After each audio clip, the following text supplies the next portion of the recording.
आपका मैं हूं आपके साथ कोमल गंगवार। उत्तर प्रदेश की सत्ता में 32 साल से वनवास झेल रही कांग्रेस को सत्ता में वापस कराने की जिम्मेदारी इस बार गांधी परिवार की बेटी प्रियंका गांधी पर है और वो कोई कोर-कसर छोड़ने की तैयार नहीं है। पहले तो उन्होंने महिलाओं के लिए 40% सीटें देने की बात कही, फिर 8 प्रतिज्ञाएं सरकार बनने पर पूरी करने का वादा भी किया। इसके बाद उन्होंने पीएम मोदी के संसदीय क्षेत्र वाराणसी में चुनावी हुंकार भरी और अब उन्होंने सीएम योगी के गढ़ उनकी कर्मस्थली गोरखपुर में जाकर उन्हीं की सरकार पर निशाना साधा है। प्रियंका गांधी ने गोरखपुर बस्ती मंडल की 41 सीटों को एक साथ साधने के मकसद से आज रैली की और केंद्र से लेकर राज्य सरकार तक सबको घेरा। प्रियंका गांधी ने कहा कि अमित शाह कहते हैं कि अब यूपी में अपराधियों को ढूंढना पड़ता है तो दूरबीन की जरूरत पड़ती है, लेकिन उनके साथ मंच पर अजय मिश्रा टेनी बैठे थे। वहीं सीएम योगी आदित्यनाथ पर निशाना साधते हुए कहा कि प्रियंका ने कहा कि योगी का शासन गुरु गोरखनाथ जी के विचारों से बिल्कुल अलग चल रहा है। लोग संघर्ष कर रहे हैं और जहां मदद की जरूरत है वहां सरकार कुछ नहीं करती और सरकार मुंह फेर लेती है। खाद, खेती, फसल सब बड़े बड़े उद्योगपतियों के हाथ में दे दी गई है, वो यही नहीं रुके। और उन्होंने ये भी कहा कि योगी जी मुख्यमंत्री बनने के बाद लोगों की समस्याओं को नहीं सुनते, हवाई जहाज में चढ़कर चले जाते हैं। साथ ही प्रियंका गांधी ने बेरोजगार होने वाले लोगों के परिवार को सरकार बनने के बाद 25,000 की मदद देने का भी ऐलान किया है। यानी कि साफ है कि प्रियंका गांधी मोदी योगी के गढ़ से ही उन्हें घेरने की रणनीति में है और इसलिए वो लगातार यूपी के दौरे कर रही है और वाराणसी, गोरखपुर से उन्होंने एक तरह से चुनावी अभियान शुरू कर दिया है। ऐसे में कई सवाल उठते हैं, मसलन योगी के गढ़ में गरजी प्रियंका, क्या होगा सियासी फायदा? प्रियंका का योगी सरकार परिवार क्या कांग्रेस की बनवाएगी सरकार? गोरखपुर में प्रियंका गांधी, क्या कांग्रेस लाएगी कोई आंधी? सीएम पर सीधा हमला, क्या कांग्रेस का बनेगा यूपी में मामला? आज कुछ ऐसे ही सवालों के साथ चर्चा को आगे बढ़ाएंगे, लेकिन उससे पहले सुनिए क्या कुछ कहा है प्रियंका गांधी ने।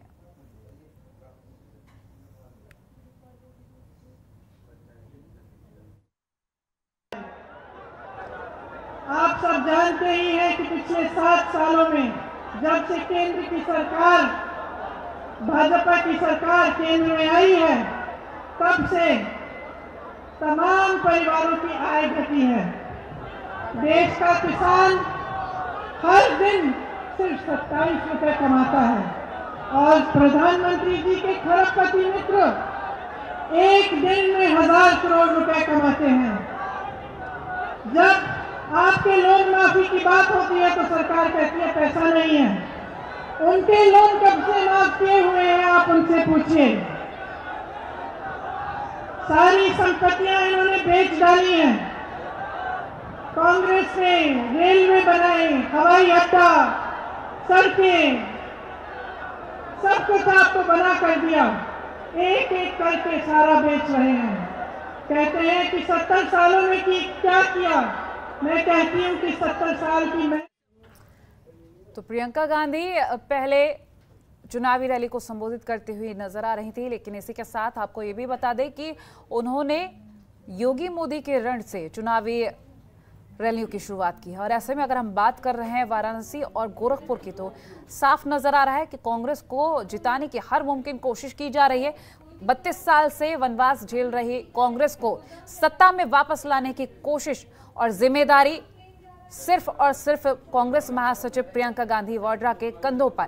अब ऐसे में ये जिम्मेदारी पूरी हो पाएगी या नहीं, ये जनता तय करेगी, क्योंकि प्रियंका गांधी पूरी कोशिश कर रहे हैं जनता के दिलों तक पहुंचने की।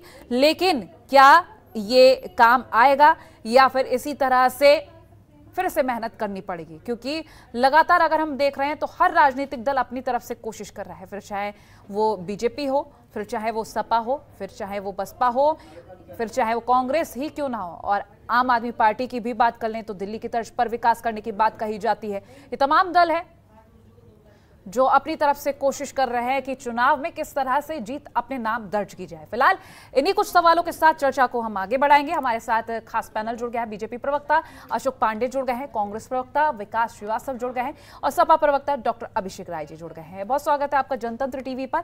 और रुख कर लेंगे सबसे पहले हम सपा प्रवक्ता डॉक्टर अभिषेक जी का।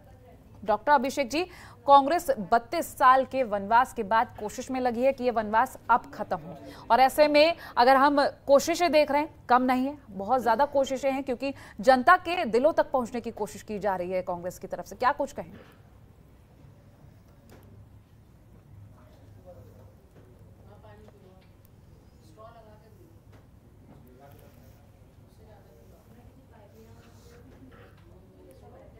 जनता पार्टी चाहे हमारा दल चाहे कोई भी दल हो, लेकिन बात इस चीज की है कि जनता का समर्थन और प्यार जो है वो हमें मिल रहा है। आज ही आपने हरदोई में माननीय राष्ट्रीय अध्यक्ष जी की विजय रथ की यात्रा देखी होगी। जो जन सैलाब उमड़ रहा है वो परिवर्तन के लिए उमड़ रहा है, और हम जनता से जुड़े हुए मुद्दे लगातार उठाते रहे। हम विपक्ष की भूमिका अपने स्तर पर निभाते रहे, हम प्रमुख विपक्षी दल रहे हैं, हम इसकी जिम्मेदारी समझते हैं। और चाहे जनता की महंगाई पे बात हो, चाहे किसानों की बात हो, चाहे सबसे महंगी बिजली उत्तर प्रदेश में मिल रही है उसकी बात हो, चाहे बेरोजगारी की बात हो, चाहे फॉरेन इन्वेस्टमेंट की बात हो, चाहे विकास की बात हो, हम ये सारे मुद्दों पे सरकार से सवाल पूछने का काम करते रहे। अभी आपने देखा होगा विधानसभा का एक दिन का विशेष सत्र था। उस दिन भी हमारे विधायक जो हैं सिलेंडर लेके वहां पे पड़े हुए थे, क्योंकि 2014 में भारतीय जनता पार्टी के आज के डेट में जो दो केंद्रीय मंत्री वो सिलेंडर लेके घूमते थे और कहते थे महंगाई डायन है साहब। उस समय के पोस्ट और वो देख ले सारी क्या कहते हैं सोशल मीडिया पे अभी भी वो पड़ी हुई है। तो उस समय इनके लिए महंगाई डायन थी साहब। आज क्या बुआ बनी हुई है।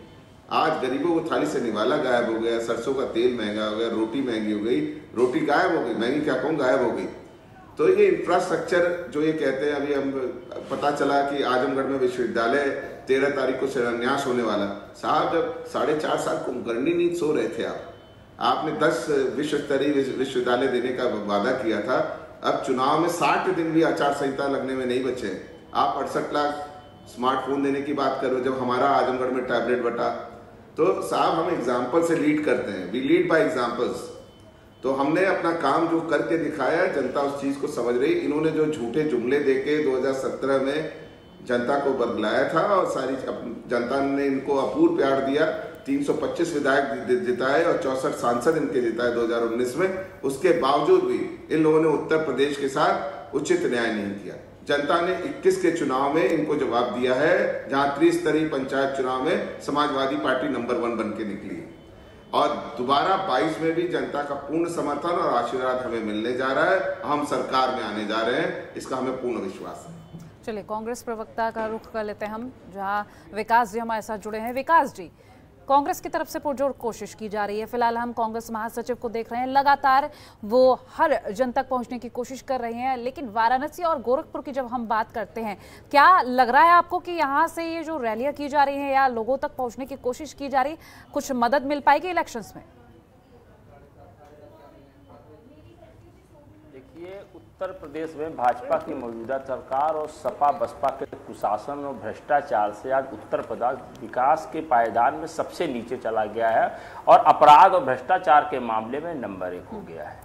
प्रदेश भर में इस बात का मैसेज है और जनता इस पड़ताल को अच्छी तरीके से कर चुकी है कि उत्तर प्रदेश में उसका विकास, उसका उत्थान, बेरोजगारों को रोजगार और किसानों को जो एक उचित आय मिलनी चाहिए, वो सारे काम अगर किसी सरकार में हो सकता है तो 89 से पहले कांग्रेस की सरकारों के समय में हुआ। जितनी चीनी मिलें कांग्रेस की सरकारों में लगी, जितनी भी विद्युत इकाइयां कांग्रेस की सरकारों में लगी, वो सब बदहाली के शिकार हैं या बंद हो चुकी हैं। आप आज पूर्वांचल में आदरणीय प्रियंका जी पहुंची थी और 7 किसानों को लिए सबसे बड़ी एक दुर्भाग्यपूर्ण ये रहा कि पूर्वांचल का विकास सपा बसपा और भाजपा की सरकारों ने ऐसा बाधित कर दिया कि चीनी के लिए जो मशहूर था पूर्वांचल, चावल के लिए, धान के लिए जो मशहूर था, सारी चीनी मिलें और राइस मिलों को बर्बाद कर दिया गया है। सरकारी अनियमितता और भ्रष्टाचार की भेंट चढ़ चुकी है। और आज अकेले अगर किसानों को ही उत्थान कर दिया होता और सरकार उनका बकाया मूल्य दे देती, जो उनकी उपज का सही मूल्य है वो दे देती, उनको ऋण दे देती, उनको सिंचाई और बिजली पानी की व्यवस्था कर देती, तो आज पूर्वांचल विकास की गंगा के रूप में दिखाई पड़ रहा होता। पूर्वांचल का विकास अगर किसी ने बाधित किया है तो वो सपा बसपा और मौजूदा भाजपा सरकार ने उसको और गर्त में पहुंचा दिया है।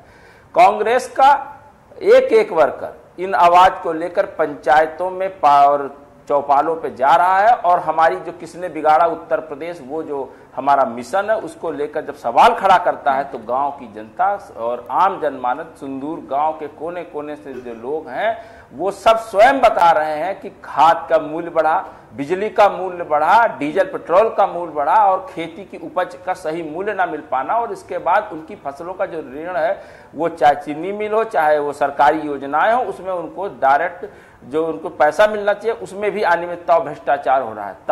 तमाम सरकारी योजनाओं का भारतीय जनता पार्टी के लोग दावा कर रहे हैं, पर वो दावे पूरी तरह झूठे हैं। यहां तक कि प्रधानमंत्री किसान प्रोत्साहन योजना का मामला हो, चाहे वो बीमा ऋण का मामला हो, आप देख रहे हो किसान आत्महत्या करने को मजबूर है खाद के लिए।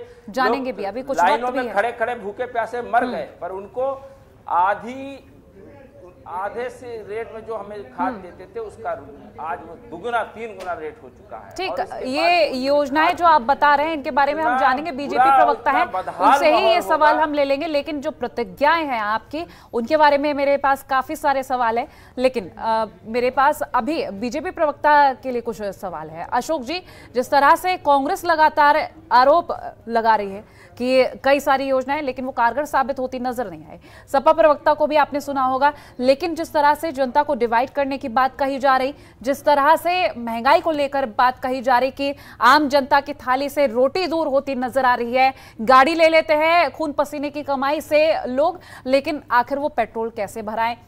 तो क्या बीजेपी इस बार जो कोशिश कर रही है ये रंग ला पाएंगी? आपने कहा अभी प्रियंका वाड्रा जी दौरा कर रही है, सही है, वो चुनाव है तो दौरा करेंगे ही। इसके पहले खाली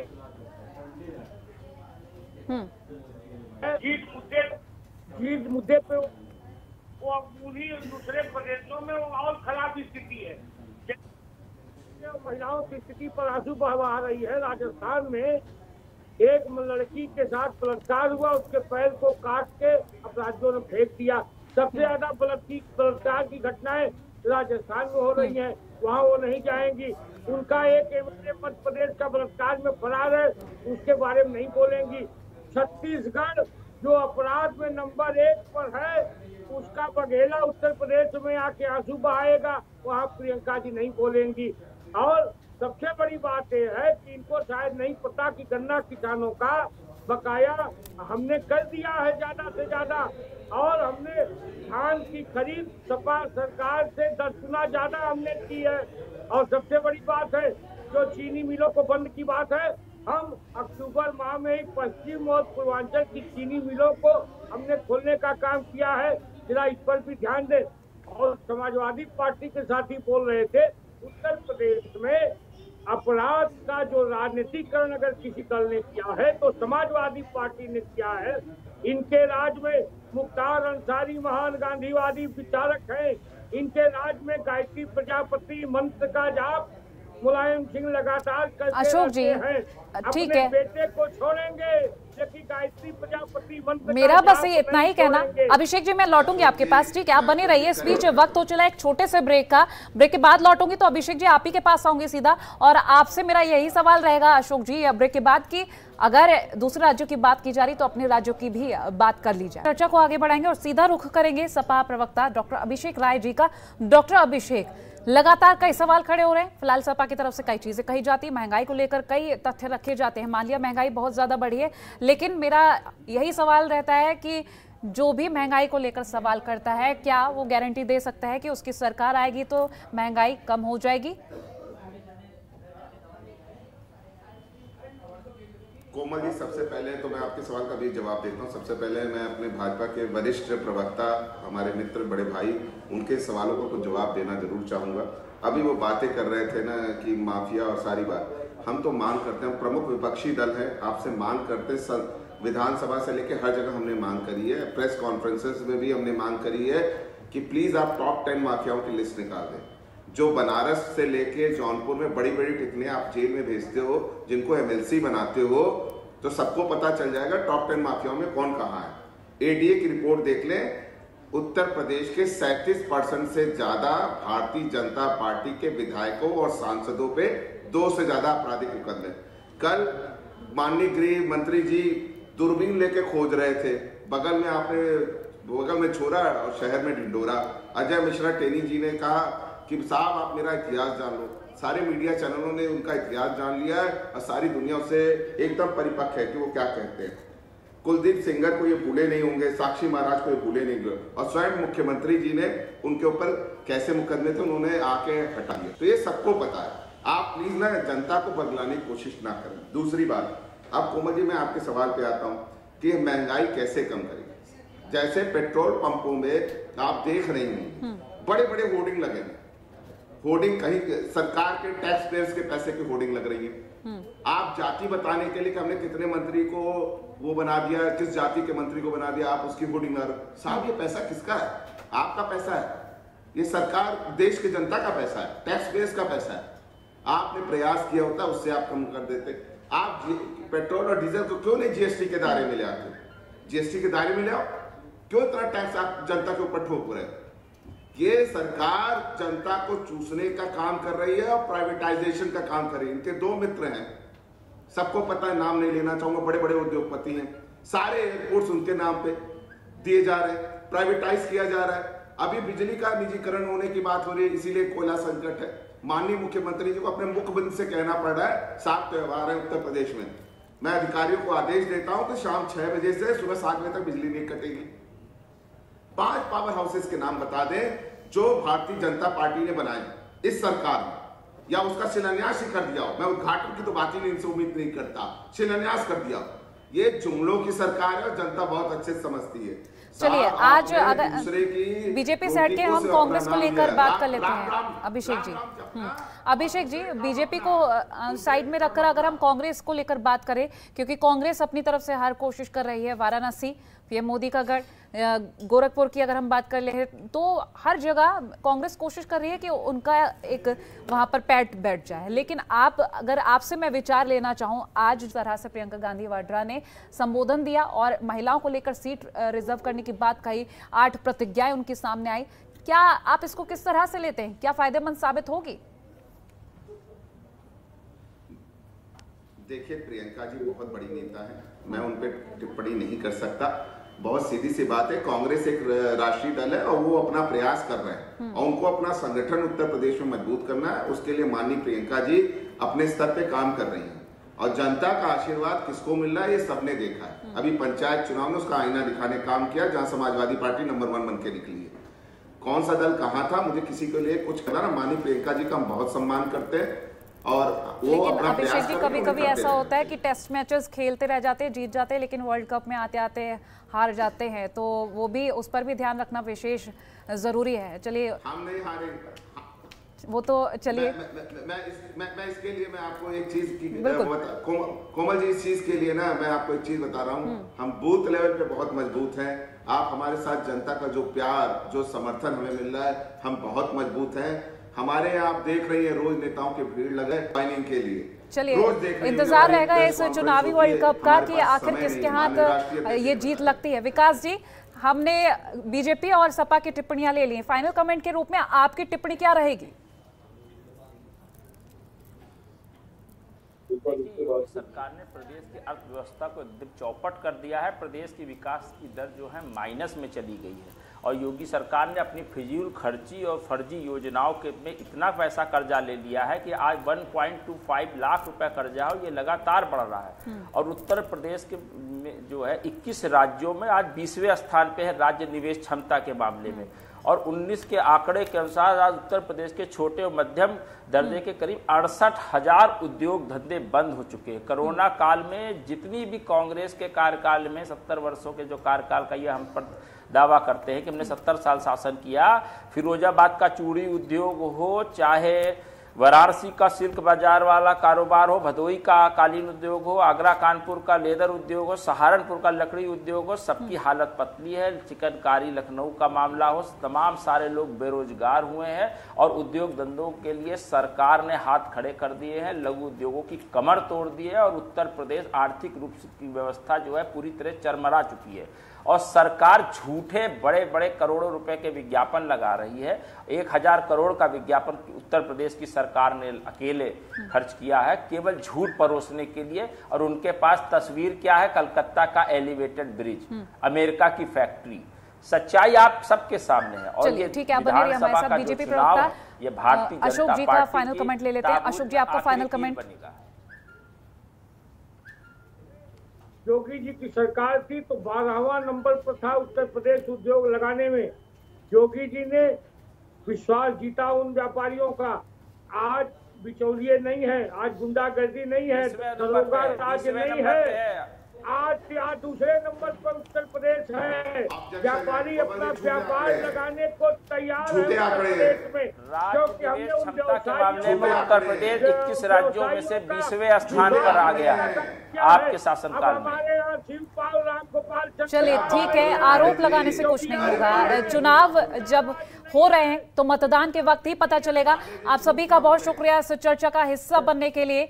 फिलहाल लगातार कांग्रेस, बीजेपी, सपा, बसपा, आम आदमी पार्टी अपनी तरफ से पूरी कोशिश कर रही है कि बीजेपी की जो रणनीति है किस तरह से उसको फेल किया जाए। हर दल कोशिश कर रहा है।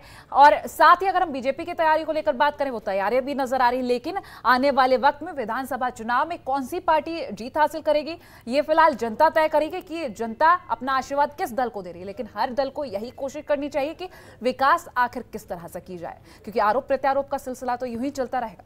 तो इसी के साथ हमारी इस खास पेशकश में इतना ही। देखते रहिए जनतंत्र टीवी। नमस्कार। खबरों के निष्पक्ष विश्लेषण के लिए सब्सक्राइब करें Janatantra TV and press the bell icon. Never miss any update.